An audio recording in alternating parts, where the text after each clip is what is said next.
बिहार विधानसभा 2025 के दूसरे और आखिरी चरण की मतदान की प्रक्रिया शुरू हो गई है।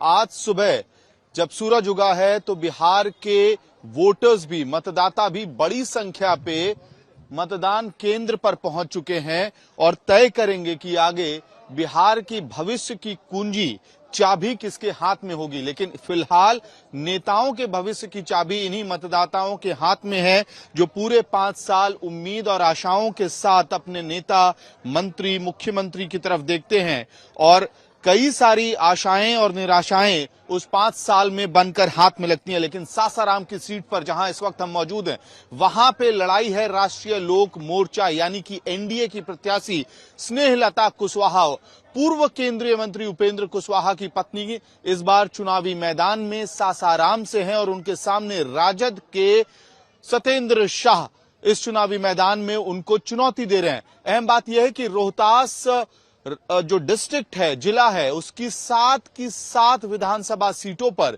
पिछले चुनाव में यानी कि 2020 में इंडिया गठबंधन या महागठबंधन ने अपनी जीत दर्ज कराई थी। यहां पे एनडीए को जबरदस्त हार का सामना करना पड़ा था, लेकिन इस बार उस तस्वीर को बदलने की कोशिश में एनडीए लगा हुआ है। गृह मंत्री अमित शाह ने आखिरी दौर में यहां पर आके रैलियां की और लोगों को वोट की अपील की और वही जंगल राज वाला नारा लोगों को फिर से याद दिलाया।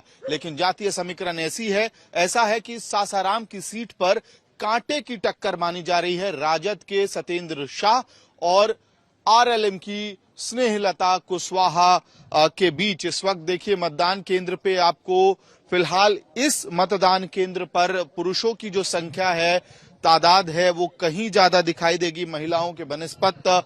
शहरी इलाका है, संभवतः घर का काम निपटाकर फिर महिलाएं पोलिंग स्टेशन तक पहुंचेंगी। इस बार चुनाव में सासाराम के लिए क्या मुद्दा है? पहले बेदा गांव के पानी की निकासी, पानी बारिश होला तो पानी भर जाला पंचायत भवन में। पहला नंबर है नल चालू करे के बकुल बेदा गांव के यही निकासी। पानी की बड़ी समस्या है। ट्रैफिक की बड़ी समस्या आपके जिले में है, आपके शहर में हर जगह ट्रैफिक लगा रहता है। हाँ, शहर के अंदर युवाओं के लिए क्या मुद्दा है इस चुनाव में? युवाओं के लिए यही मुद्दा है, रोजगार मिले हम लोग को। ये ट्रैफिक जो है, ट्रैफिक सुविधा हो, पानी के साधन हो। पानी जमा हो जाता है, पानी की निकासी नहीं है सासाराम में।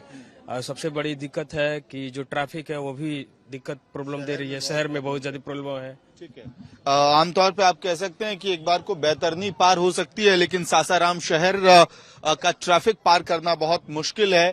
इस तरफ महिलाओं की कतार लगी हुई है, उनसे भी बात करने की कोशिश करेंगे हम, आखिरकार उनके लिए क्या मुद्दा है। अम्मा, घर का काम निपटा के आई, छोड़ के आई हैं वोटिंग स्टेशन पे? हाँ, काम छोड़ के आए हैं। काम छोड़ के आए हैं। हाँ। पहले वोटिंग हो जाए। हाँ, काम छोड़ के आए हैं, वोटिंग हो जाए। क्या क्या इस बार है मुद्दा आप लोग का?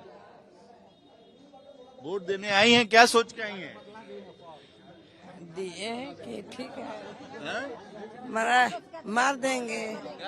कुछ हमनी के बेचारा जे मदद करता कैले बा, ओकर हमने को मदद करवे तो ना हमने करियन खियन पिहन दिहन। अच्छा, जो मदद किया है उसका आप लोग मदद करेंगे? हाँ, तब करेंगे ना, हम लोग खाते हैं उसे लोग के, वही देते हैं। हम लोग वही पे मरेंगे जे परिश्रम किए। आदमी तकरे में हमने करब जा। अच्छा, तो आपको वृद्धा पेंशन मिलता है? हाँ, मिलेला। आपको? जी ना, हमको नहीं मिलता है ना, ना कुछ ना। ठीक है, तो आपका अलग है मत फिर। ठीक है, देखिए अलग अलग वोटर, अलग अलग मत। अम्मा कह रही हैं कि जिसने हमको दिया है, जिसने हमको खिलाया है, हम उसके साथ रहेंगे। लेकिन जो युवा हैं, अलग वोटर्स हैं सासाराम के, वो बता रहे हैं कि कैसे पानी की समस्या है, ट्रैफिक की समस्या है सासाराम के शहर में, और युवाओं को निश्चित रूप से रोजगार की उम्मीद है, चाहे जो भी पार्टी, जो भी नेता इस चुनावी रण में हो। वीडियो सहयोगी मदन प्रसाद के साथ मोहम्मद भारद्वाज, सासाराम, आज तक। जैसे कि मैं सो रहा हूँ तो पिताजी को जगाना है मुझे, तो वो डायरेक्ट उठाने के बजाय, और हिंसा की परंपरा मेरे यहाँ नहीं थी सौभाग्य से, तो वो क्या करते थे कि उस कमरे में आ जाएंगे या बाहर से गुजरेंगे और चौपाई बोलेंगे, प्रात काल उठ के रघुनाथा मात पिता गुरु नावई माता। कभी कभी मैं गुस्से में उठ करके अरे पापा, जब चरण स्पर्श किया और सो गया, मैंने कहा अब मत उठाना।